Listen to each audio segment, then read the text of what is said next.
ترکیه یکی از همسران رهبری سابق داعش را بازداشت کرده است. روز 6 نوامبر رئیس جمهور ترکیه رجب طیب اردوغان هنگام سخنرانی در دانشگاه در انقره خبر داد که یکی از همسران ابوبکر البغدادی بازداشت شد.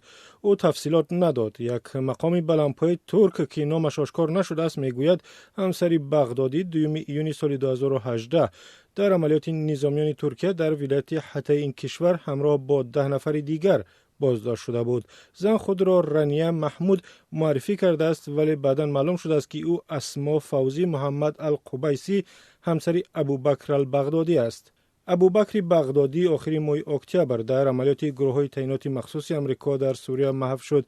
گفته می شود که همراه با او 2 همسرش نیز به هلاکت رسیدند. 5 نوامبر نظامیان ترکیه خواهر بزرگ البغدادی رسمی العوضی 65 ساله را دستگیر کردند. همراه با این زن شوهر، کلین و 5 فرزندش را نیز به حبس گرفتند.